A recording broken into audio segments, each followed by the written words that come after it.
महकर चुनाव क्षेत्र से आज कारा न्यूज के माध्यम से महकर विधानसभा क्षेत्र में आने वाले लोनार सरोवर, जो कि पूरे विश्व में जाना जाता है, वो गांव में आम लोगों के मन में विधायक कौन है और महकर तालुका का विकास कौन करेगा। आइए लाइव प्रतिक्रिया देखें लोगों की जुबानी।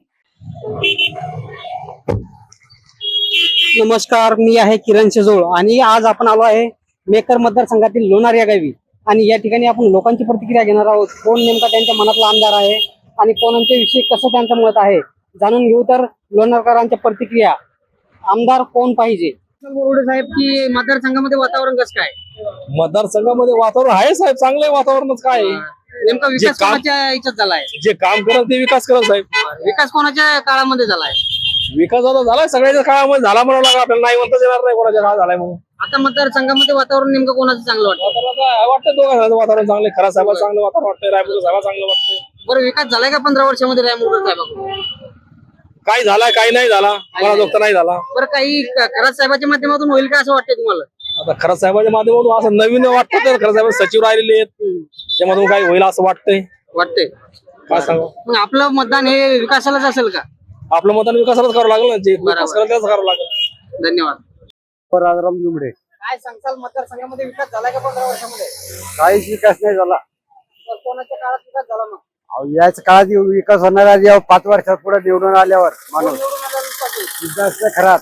विकासाच्या काळात आलेलं हा, विकास. हो, 100% मनोहर हरिभाऊ पनार। तर काय सांगताल, आपल्या मेकर तालुका मतदारसंघामध्ये विकास झालाय का 15 वर्षामध्ये? विकासाचा झिरो आहे। हिरो आहे. हा, विकास कोण करेल असं वाटतं मतदारसंघाचा आहे? आता या मतदारसंघाचा नवीन जे सरकार येईल हा. ते सरकार विकास कराल। सरकार कोणतं चांगलं राहील असं वाटतं? आम्हाला उद्धवरावचं सरकार पाहिजे। उद्धवराव. म्हणजे मेकर मध्ये कोण पाहिजे आपल्याला? आपल्याला हे खराब साहेब पाहिजे। खरात साहेब पाहिजे. हो. खरात साहेब काम करतील का? हो, गॅरंटी आहे त्याची। गॅरंटी आहे का? एक आहे त्यांची गॅरंटी आहे।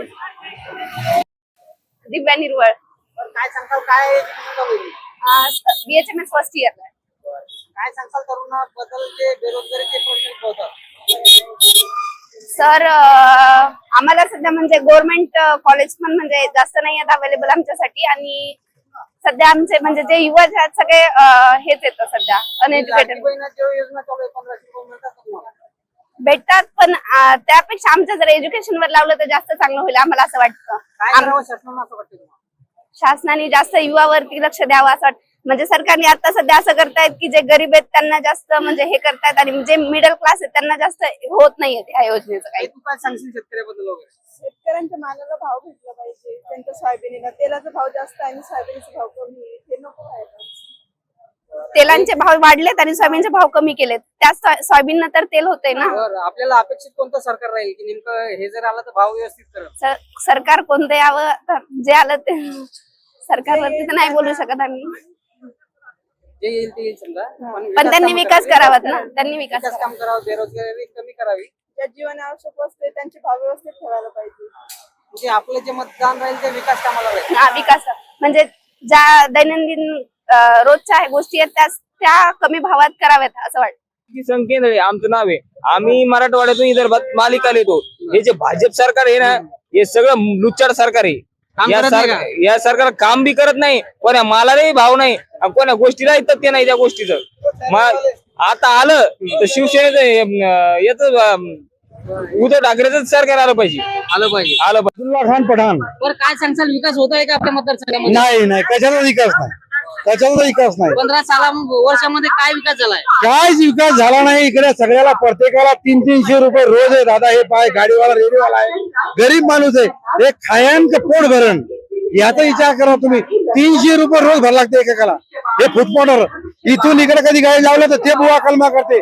आमची परिस्थिती पहा, आम्ही 300 रुपये घरी खाव, लेकराला द्यावं का या लोकांना द्यावं, नगरपालिका रुपया घेत नाही।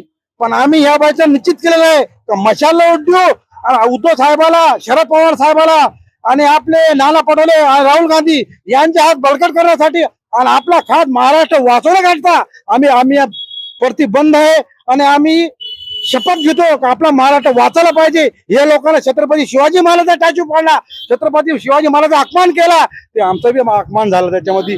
छत्रपती शिवाजी महाराज सोबत 18 पगड जातीचे लोक होते, एक समाजाचे नव्हते, 18 पगड जातीचे लोक होते. सगळ्या लोक भेटाव. आज आपला महाराष्ट्र कुठे गेला? 2 नंबरचा महाराष्ट्र एकदम 11 नंबरवर गेला. हे तुम्हाला माहिती आहे. तुम्ही आता तुम्हाला पत्रकार लोक तुम्हाला चट माहिती आहे. आता भाजी सगळी खबर आहे. भाजप सरकार धोकेबाज आहे असं वाटतं का तुम्हाला? अरे एकदम गद्दार सरकार आहे ती, एकदम गद्दार, एकदम नालायक सरकार म्हणेन मी त्याला. एकदम गद्दार. आता आपल्या मतदारसंघामध्ये विकास कोण करेल? आता फक्त खरा साहेब करू शकतात. खरंच साहेब करू. खरा साहेब धन्यवाद. शिक्षित माणूस आहे आणि चांगला माणूस आहे. ओके. ओके. आणि त्याच्यामध्ये करायचं आहे, त्याची सगळी वसुली करायची आहे. हे जे इथले आमदार आहेत ते गद्दार आहेत आणि माननीय उद्धव साहेबांच्या पाठीमध्ये यांनी खंजीर खुपसलेला आहे. 3 वेळा या आमदाराला या ठिकाणी या लोकांनी पैसे देऊन, निधी देऊन निवडून आणलेले आहे. तरी सुद्धा यांनी सुरत मार्गे गुवाहाटीला जाऊन गद्दारी केली, 50 खोके घेतले, हे स्वतः बोके झाले, ते काही कामं केली ती सगळी घरात गेली. त्यामुळे यांच्या विरुद्ध प्रचंड प्रमाणात असंतोष आहे. माननीय उद्धव साहेबांच्या बद्दल लोकांमध्ये प्रचंड सहानुभूती आहे आणि उमेदवार म्हणून माझं देखील खूप मोठ्या प्रमाणामध्ये उत्स्फूर्तपणाने स्वागत होत आहे. बाळासाहेबांचे विचार या ठिकाणी होते की 80% समाजकारण आणि 20% राजकारण या तत्वावर आपण या ठिकाणी चाललाय. नुकतंच या ठिकाणी आपण या ठिकाणी सर्व्हिसला होत आहे, परंतु तरी सुद्धा या ठिकाणी तरुण वर्गांची फळी आणि जनता या ठिकाणी साथ देत आहे. काय हे बरोबर आहे. समाजकारण जर मजबूत असेल तर राजकारण त्याच पद्धतीने मजबूत होतं. राजकारण करून समाजकारण होत नाही, समाजकारण चांगलं करूनच राजकारण होतं. बाळासाहेब ठाकरे, उद्धव साहेबांची जी भूमिका हीच आहे की मजबूत समाजकारण करत करत राजकारण करायचं. मी देखील शासनात, प्रशासनात, सेवाभावी संस्थेच्या मार्फत. कारा न्यूज के लिए बुल्ढाना से किरण जोड़ की रिपोर्ट.